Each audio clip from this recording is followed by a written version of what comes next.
Hi everyone, my name is Nicole. I wanted to thank you all for listening, and it's been a great semester hearing from each and one of you on our discussions. It's been great learning about sociolinguistics, and I also wanted to thank Dr. Abend for putting this all together for us. So by now we all know that sociolinguistics analyzes the many different diverse ways in which language and society intertwine. One of the topics that caught my attention the most this semester was style. I will be discussing a little terminology from our textbooks and the contributing factors, along with some own personal examples that make up our very own style. Our style represents who we are and the way that we speak, but what influences style? Well, our style is influenced by our audience. It's the audience design that gives rise to one of the most important factors contributing to our speaker design. That is style shifting. Style shifting is represented by switching between characteristics of different dialects. Now, if we pay enough attention to speech, we consciously gather cues and information about our audience, such as gender, ethnicity, level of education, and community status. It's how we interpret this information that gives rise to the interspeaker's ability to either converge or diverge towards its target audience. We do this subconsciously on a daily basis. For example, I wouldn't talk to my boss the same way that I would with my friends. With my boss, of whom is the DDS, I use more of a standard form, using larger words and dental jargon to present myself more formally and to be perceived as highly educated.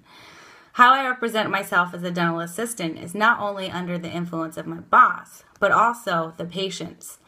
I use borrowed prestige to accommodate myself to those of the wealthier, higher status patients, and I also use solidarity to comfort and connect with my other patients on other levels. When I'm speaking with my friends, I use more of a non-standard form, including slang, curse words, and language characteristics associated with that group. It's the speaker agency that controls conscious language choices. A great example of hyper-style variation is when I'm talking with friends and peers. These friends come from many different ethnic backgrounds, such as Mexican and Black people, and as well as social crowds such as hipsters, preps, stoners, jocks, and classmates. For example, sometimes when I'm talking with some of my Black friends, I might use words such as, "What's up? What it do? You be tripping?" Things like that. I use paralinguistic channel cues and markers to shift my language towards similar speech styles. In other words, I'm passing to sound more like my interlocutor or audience. To some, this may come off as dragging. As to myself, it's just one of the many things that make up my rapport style. As stated from the beginning of this semester, in our introduction forum, I quoted myself as being a speech shifter. I found that very interesting because I did not know that we would be coming across a chapter such as style. So sometimes we have a speaker that chooses and wants to diverge away from the audience by making oneself more noticeable and distinct.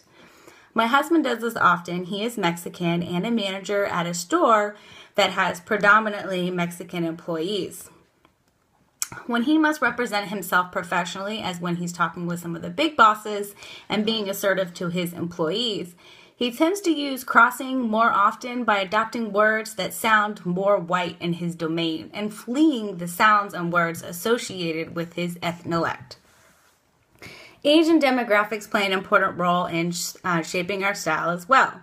I lived in many places and have traveled to many different places as well while growing up. Thinking back over just the last 15 years, my style has shifted many times. It was dependent on where I lived, who I was trying to be like, and finding out my own identity. As the years passed, I noticed my lexical set becoming a hodgepodge of words and phrases taken from all the different social relationships and places that I had encountered. So what have we learned? We learned that style is very dependent on the audience and the social setting.